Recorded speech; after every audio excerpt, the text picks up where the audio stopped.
Hello friends, welcome to जैरिन classes. आज हम लोग मुस्लिम लॉ का सेक्शन 4, मुस्लिम लॉ कहने से समझ में नहीं आएगा तो Muslim women protection of rights of divorce, rights on divorce जो एक्ट है जिसका कि जो कौन से ईयर में आया था 1986, ठीक है। तो the Muslim women protection of rights on divorce act 1986 का पिछले वीडियो में हमने सेक्शन 3 डिस्कस किया था, जिसमें मेहर के बारे में मैंने आप लोगों को कुछ चीजें बताई थी कि क्या है एक्ट में लिखा हुआ एग्जैक्टली क्या है। तो उस वीडियो के बाद कुछ लोगों ने मुझसे कहा था कि मैं सेक्शन 4 पर भी उन लोगों को वीडियोस प्रोवाइड कर दूं। तो आज मेरे पास थोड़ा सा टाइम था तो मैं आप लोगों को जल्दी से एक ओवरव्यू दे देती हूँ कि सेक्शन 4 में क्या लिखा हुआ है, 4 किस बारे में बात करता है। तो सेक्शन 4 ऑफ दिस एक्ट बात करता है order for payment of maintenance, ठीक है। ऑर्डर करेगा, कौन करेगा? मैजिस्ट्रेट ऑर्डर करता है कि जो डाइवोर्स वुमेन है उसको मेंटेनेंस प्रोवाइड करवाया जाए। इसमें 2 सबसेक्शंस हैं, ठीक है। दोनों ही काफी इंपॉर्टेंट है और इसमें छोटे छोटे डिटेल्स है। स्टोरी की तरह सुनिए, याद रहेगा। बहुत एकदम ऐसा नहीं है कि समझ में नहीं आएगा, बहुत आसान है। स्टोरी की तरह सुन लीजिए, दिमाग में हमेशा के लिए आ जाएगा आप लोगों को। तो सबसे पहला सबसेक्शन है कि not with standing anything content in the forgoing provision, यानी सेक्शन 3 के बारे में बात हो रही है यहाँ पे कि और in any other law for the time being in force where the magistrate is satisfied that a divorced woman has not remarried। जब मैजिस्ट्रेट सेटिस्फाइड हो जाएगा कि जो डाइवोर्स वुमेन है उसने फिर से मैरिज नहीं कर लिया है, और साथ ही साथ उसको ये इस चीज की भी तसल्ली हो गई है कि is that divorce women is not able to maintain herself after the इद्दत पीरियड, ठीक है। इद्दत पीरियड क्रॉस होने के बाद भी जो वो महिला है, वो वुमेन है, वो खुद को मेंटेन नहीं कर पा रही है। तो उस समय मैजिस्ट्रेट क्या करेगा, एक ऑर्डर पास करेगा directing such of her relative, उस महिला की रिलेटिव्स को, कि as would be entitled to inherit her property on her death. Suppose जिस महिला के डेथ हो जाने के बाद उसका प्रॉपर्टी जिन लोगों के पास इनहेरिटेड हो जाएगा, जो इनहेरिट करेंगे, जो रिलेटिव्स उस महिला की प्रॉपर्टी को इनहेरिट करेंगे, उस रिलेटिव्स को ऑर्डर किया जाएगा कि उसको उसकी भरण पोषण का, उसका मेंटेनेंस का जो भी खर्चा है वो उठाए, ठीक है। क्यों? क्योंकि उन लोग लायबल है, क्योंकि अगर उसके पास कोई प्रॉपर्टी है, उसके डेथ हो जाने के बाद वो लोग इनहेरिट करेंगे तो वो लोग लायबल हुए ना। अगर प्रॉपर्टी लेने के लिए इनहेरिट होने के लिए अगर उन लोगों के पास राइट्स है तो उन लोगों के पास लाइबिलिटी भी होगी। ये हमेशा हम लोग जानते हैं, लॉ में अगर राइट्स है तो लाइबिलिटीज भी होती है, ड्यूटी भी होती है। तो ये ड्यूटी है, ये लाइबिलिटी है उस रिलेटिव्स का उन लोगों पर जिनको इनहेरिटेंस का भी राइट मिला हुआ है उसके प्रॉपर्टी का, तो उन लोगों को उसका मेंटेनेंस देना होता है, ठीक है। आफ्टर इद्दत पीरियड, जब तक इद्दत है तब तक हस्बैंड देता है, प्रायर हस्बैंड, और इद्दत पीरियड जैसे ही कंप्लीट हो जाएगा उसके बाद उसके रिलेटिव्स देंगे।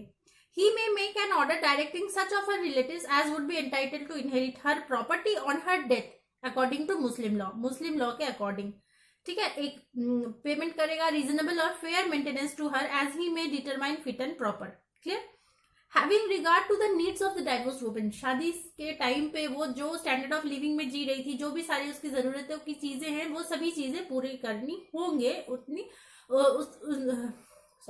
उस महिला के रिलेटिव्स को, ठीक है। वो जो भी रिश्तेदार होंगे उन लोगों को वो सभी खर्चे, वो सभी चीजों को, जरूरत की चीजों को उस तक पहुंचाना होगा, ठीक है।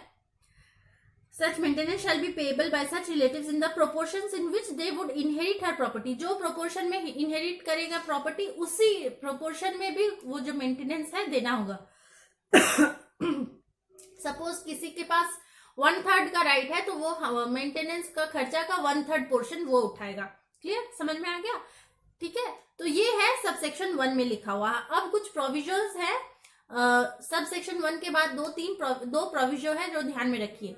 सपोज एक प्रोविजो ये है, उसमें लिखा गया है कि जो शादीशुदा महिला है, जो डिवोर्स महिला है, उसके पास बच्चे हैं, ठीक है, चिल्ड्रन है, तो लाइबिलिटी किसकी हो जाएगी? चिल्ड्रन की हो जाएगी। The magistrate shall order only such children to pay maintenance to her and in the event of any such children being unable to pay the maintenance, children को ऑर्डर करेगी। अगर चिल्ड्रन अनेबल है उसको पे करने के लिए मेंटेनेंस को, तो कौन करेगा? The magistrate shall order the parents of such divorce women to pay maintenance to her, ठीक है। उसके बच्चे अगर नहीं उतने सक्षम है, अनेबल है पेमेंट करने के लिए, तो डाइवोर्स महिला के जो पेरेंट्स हैं उनको उसका मेंटेनेंस देना होगा, क्लियर। ये प्रोविजो 1 है।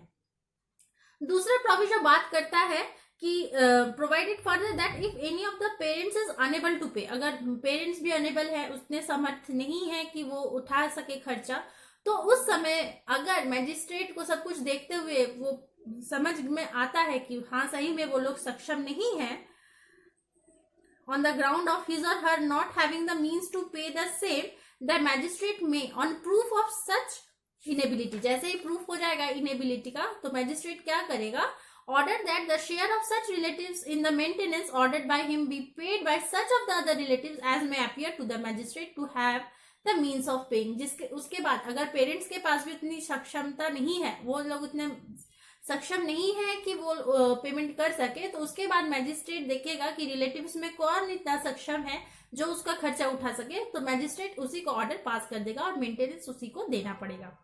ये हो गया दो चीजें। तो पहला प्रोविजन, अगर बच्चे हैं तो बच्चे उठाएंगे, बच्चे अगर सक्षम नहीं है तो पेरेंट्स उठाएंगे। सेकेंड प्रोविजन है, अगर किसी तरह से पेरेंट्स भी अनेबल है, इनेबिलिटी प्रूफ हो जाने के बाद मैजिस्ट्रेट जो है दूसरे किसी रिलेटिव को वो ऑर्डर पास कर सकता है जो मेंटेनेंस उसका उठाने के लिए कैपेबल होगा। ये पहला जो है सबसेक्शन हमने कवर किया प्रोविजो के साथ। सेकंड सबसेक्शन बात करता है where a divorce woman is unable to maintain herself and she has no relative. अब किसी के पास अगर रिलेटिव है ही नहीं, जो कि सबसेक्शन 1 में मेंशन किया गया है, और such relatives as one of them have not enough means to pay the maintenance, और अगर सपोज कोई नहीं बचा, रिलेटिव भी नहीं है, बच्चे नहीं है, पेरेंट्स नहीं है, दूसरा रिलेटिव भी नहीं है, तो उस समय क्या होगा, जो मैजिस्ट्रेट है वो वक्फ बोर्ड को ऑर्डर करेगी कि उसके मेंटेनेंस का खर्चा जो है वक्फ बोर्ड उठाए। ठीक है, the magistrate may by order direct the state Waqf board, ठीक है, किसको, स्टेट वक्फ बोर्ड को, established under section 9 of the Waqf act 1954, ठीक है, उसको ऑर्डर कर देगा, और under any other law for the timing in force functioning in the area in which the woman resides, या अदर कोई लॉ हो तो उसके तहत। तो ये मेन जिस्ट है कि कौन मेंटेनेंस पे करेगा, सबसेक्शन 1 और सबसेक्शन 2, इसके बाद आप लोग रीड कीजिए, समझ में आ जाएगा। और जहां तक बात रही सीआरपीसी की सेक्शन 125 की, तो मुस्लिम वुमेन पे सेक्शन 125 एप्लीकेबल नहीं होगा। A divorce Muslim woman cannot claim maintenance under section 125 CrPC from her former husband after passing.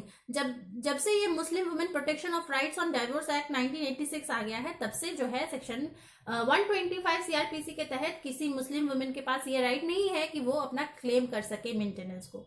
ठीक है, ये एक केस आया था उस्मान खान वर्सेस फातिमुन्निसा बेगम 1990 में, उसमें ये हेल्ड किया गया था। तो आई होप आप लोगों को section 4 of Muslim women act 1986 protection of rights on divorce समझ में आ गया होगा। अगर वीडियो थोड़ा सा भी पसंद आया, समझ में आया, किसी तरह का प्रॉब्लम नहीं हुआ है, तो जरूर से एक लाइक करें, और जिन्होंने चैनल को फर्स्ट टाइम विजिट किया है जरूर से चैनल को सब्सक्राइब कर ले। कमेंट सेक्शन में लिख के बताएं किसी तरह का डाउट होता है तो। आज के लिए इतना ही, थैंक यू सो मच।